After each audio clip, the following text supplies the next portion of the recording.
Hey guys, how y'all doing?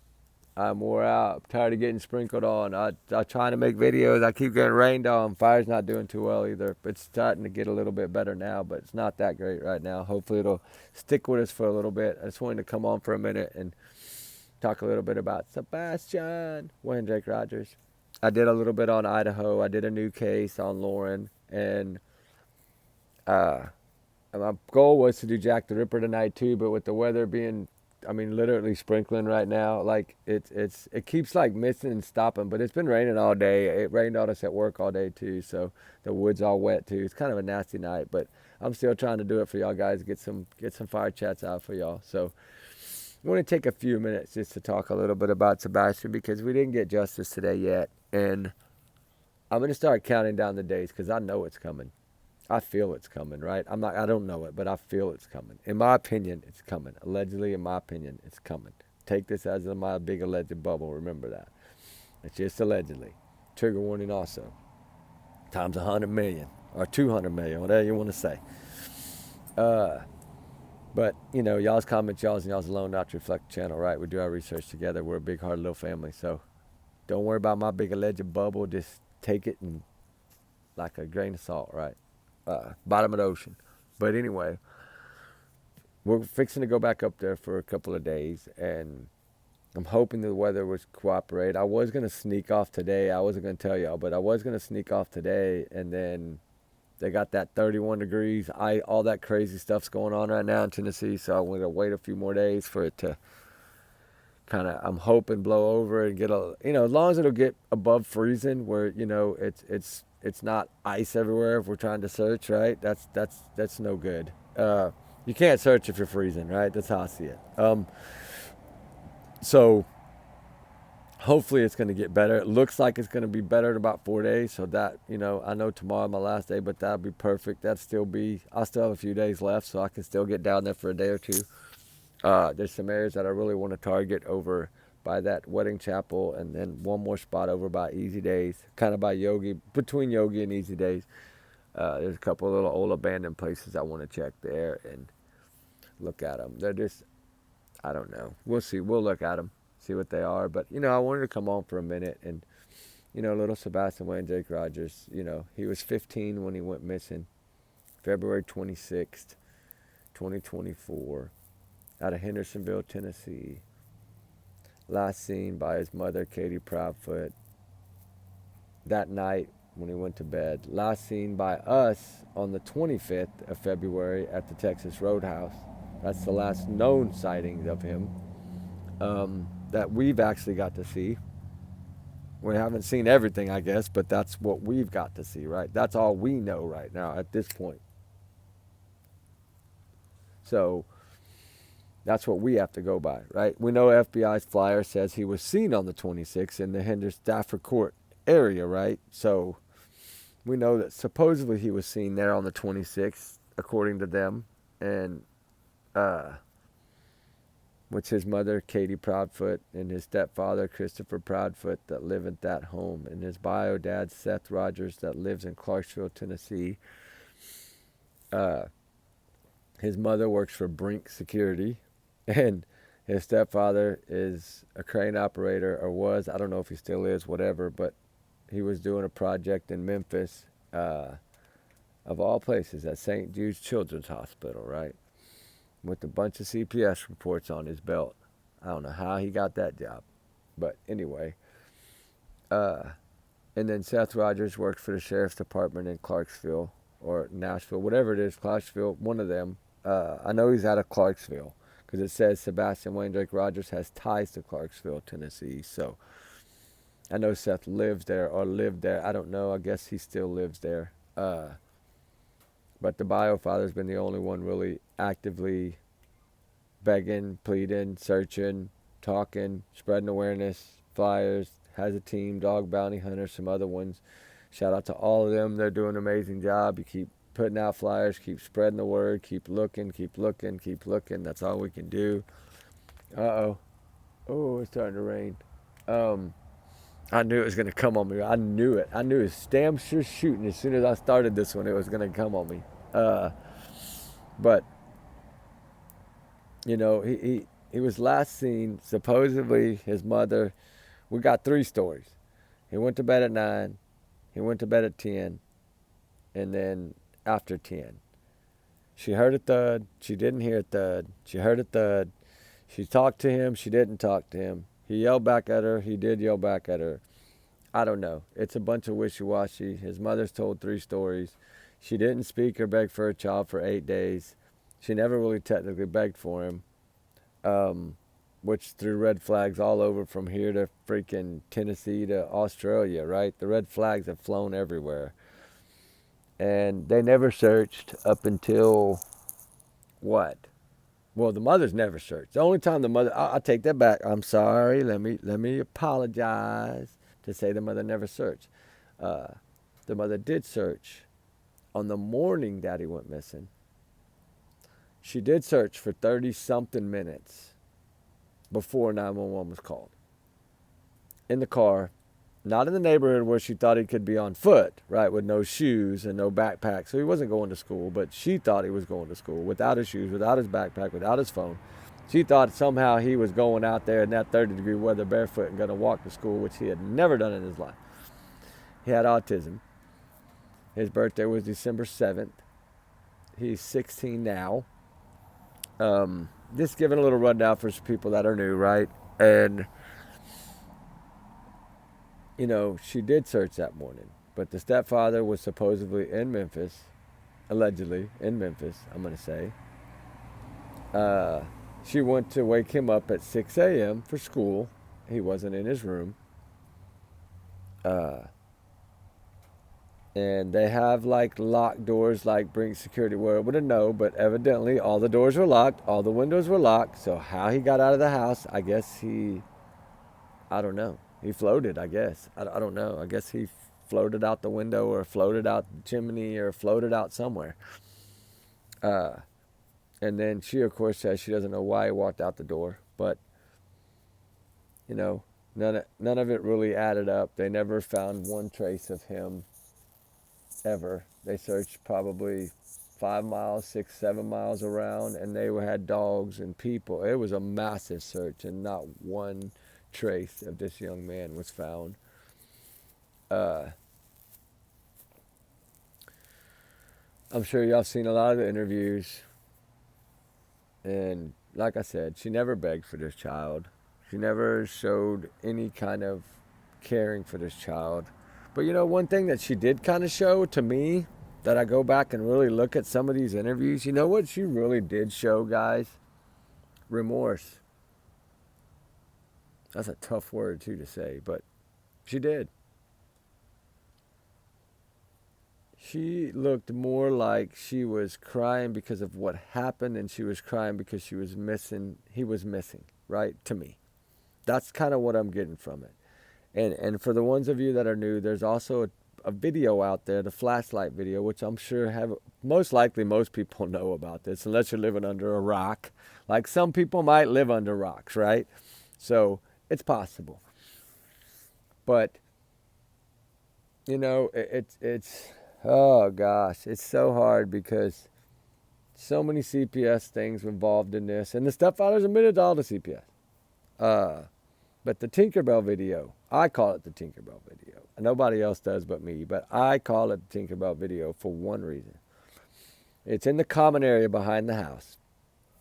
There's a tree line, a brush line. These are both Navy people, military people, past military people. They know a lot, right? So they stayed in the darkest area of the darkest area.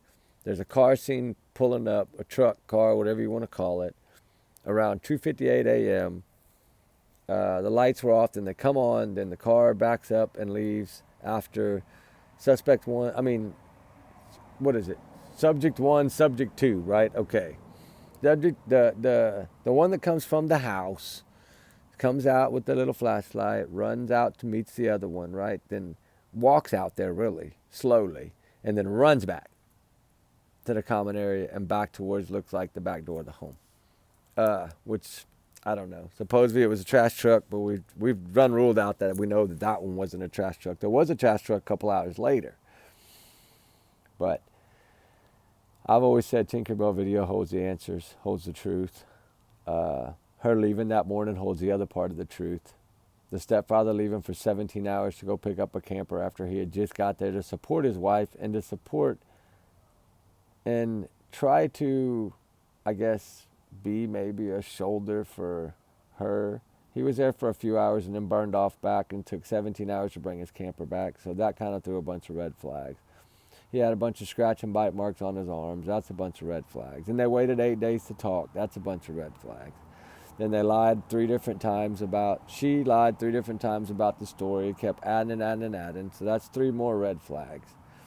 Then Steppapa Bear sits there and makes fun of him, picks on him, calls him a liar. And remember, at this point, he's a 15-year-old with autism when he's doing all this. And making fun of him.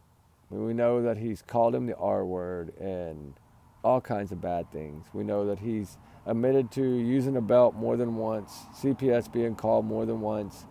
We know that his ex-wife Nina also called CPS. He smacked her children around, CPS on that. He was ordered to parent counseling courses and a bunch of other stuff. We know he lied to the judge, told him he was cleared in the Sebastian Rogers case when he's not cleared. He tried to tell everybody he's cleared more than once. He tried to tell everybody he took lie detector tests when he never did. She took the lie detector test. They told her she passed. I don't feel she passed. I think they just told her that. But, there's just so many red flags. I could count them all, and I could probably build. I bet you know what? I could build, maybe 1 million. No, that'd be going overboard. I bet you I could build 100 American flags out of all the red flags in this case. Most likely. And it's just a very heartbreaking story. And, it's something that I feel is finally fixing to get some justice, and I think it's way overdue. I hope along with the arrest comes the whereabouts of this young man, because he's been missing almost 1 year. And this young man has autism, always has a smile on his face. He touched so many people's lives, so many lives. Literally, he touched a lot of people's lives, and a lot of people fighting for this young man. And we've been out there, we've been searching, we've been trying to do our little part. We're just 2 of us, me and Ruby, but we do what we can. And we work on a lot of other cases too, not just Sebastian's, but we will try to work for all the voiceless and all the missing and the runaways. I say they run for a reason, but some people don't feel that way, but I do. But if we get down to the nitty-gritty on this, we know it's based on most likely either a freak accident or, how I look at it, is motive. Motive meaning he was going to lose the steppapa bear was going to lose his biological daughter, custody, or like any being able to see her at all, was going to lose all of that based on this young man, because this young man was going to be a witness in her trial. So not only that trial, but also with the open case that Sebastian had against his stepfather, that was going to be another case that Sebastian was going to be testifying in. And so the stepfather pretty much would have been done. He would have been most likely locked up for probably not long, probably 5-10 years, but he still would have got some time. And he might have got more, being, that he's autistic, right? That he had autism, he was on the spectrum. So he might have got more, because that is a felony to hit a child with a belt that has autism in the state of Tennessee. So I think they could probably give him 15 years for that, maybe, with the 2 or 3 or 4 or 5, however many CPS reports are. There's so many, we probably don't even know about them. We know at least, 3, I think, 2 or 3 have been confirmed. I'm wondering, the one I believe is still open. We know most likely the stepdad was probably put out of the house in end of January, early February. So I think that was another report, actually. Because you know how they say it usually starts small and grows, right? So I think it started small and it was growing. There was getting more frustrations. And I think he was either using the belt or his hand or whatever he was doing more to Sebastian than he was prior. And I think it was building up. And I think Sebastian's teachers and everybody was aware of this. And I think they were seeing these marks. I think they were the ones pulling him aside and talking to him. I really think they were the ones helping. They were being like teachers and principals should do, protect the children. It's what we should all do, is protect our kids. Our kids get one shot at life. It's what we make of it. So if we really want to treat the children like they treated Sebastian, that's heartbreaking. The poor kids they allowed this child to be essayed at 8 or 9. Trigger warning times 100 million. There's so many bad things. And I'm doing this because there's a lot of y'all that are new watching this for the first time from other areas. And so that's why I wanted to break it down like this. I'm doing it in my own way. It's not in the professional way. I'm just kind of breaking it down in my own way while I'm getting sprinkled on here. So, I wanted to touch base on it because I feel like something is the dominoes are fixing to fall. And I feel like at least 2 to 5 people are going to go down in this. I hope at least 2 for sure. Out of the 4 bears, I hope at least 2 of them do. If they are responsible, right? That's if they are responsible. They're innocent until proven guilty, just like Kohlberger, just like Stephen Stearns. They're all innocent until proven guilty, regardless. But, allegedly, in my opinion, I feel like they're responsible. I think the Tinkerbell video was them getting rid of this young man. Whether he was walking on his own 2 feet, which I don't believe he was because the dogs would have picked up his scent, but whether he was carried out asleep from too much medicine and just asleep at that particular time and used to move him, to hide him somewhere, or put him up somewhere, or pay somebody to keep him until he's 18 and let all this stuff go away for Chris, allow him to try to get Faith. And he'd have never got full custody of Faith no matter what. He would have never done that. He lost the case in Tennessee over her. So there's no way they were going to take that child from that mama. It's not going to happen. And now, I don't think he'll get her again. In my honest opinion, I don't feel that he'll get her again. Now that all this has come out, and now that everybody's been sending emails to this New Mexico court and trying to throw the awareness for hoping that a judge is going to read it, right? I don't think that he's got a shot at getting her again. I think he'll be behind bars most likely anyway, at least for the CPS and for the abuse to Sebastian. I feel that they're going to at least get him for that, and if not, for lying to the court, right? I think, you don't ever tell a judge you're cleared if you're not clear when it comes to a child custody case, because if you lie to them and you do that, according to 2 attorneys that I spoke to, if you lied to that judge or the DA, the prosecutor, whoever's handling that child protected case, if you lie, which could have been CPS, if you lie to them and tell them you're cleared in another case when you're truly not cleared, and you're not cleared, and you've never been cleared, you are putting that child's life in danger by bringing her there where there's a missing child. So regardless of wants and needs, doesn't matter. You put that child in danger, and that judge has to take that into consideration when they hand out punishment, right? It's what they do. So, anyway, with that being said, I'm tired of getting rained on. I'm so sorry, guys. I tried. It's putting the fire out, too. But I already made a few videos. I'm going to stop this one now only because I'm getting wet. So, we'll see y'all tomorrow. I'm fixing to go on days off, so y'all get ready. We'll be able to fly through a lot of videos. There'll be a lot of daytime videos and search videos and night videos. So, the next 7 days after tomorrow will be lots of good fire chat. So, I'm tired of getting soaked here. So, anyway, y'all guys have a good night. Sorry to cut y'all short, but I don't want to get wet anymore. Love y'all guys. Be safe. Remember, allegedly, these are my opinions. Take it as a big alleged bubble, a grain of salt.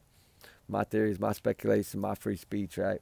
Trigger warning times 100 million. Justice for Sebastian Rogers. Justice for all the missing, all the voices. They need us.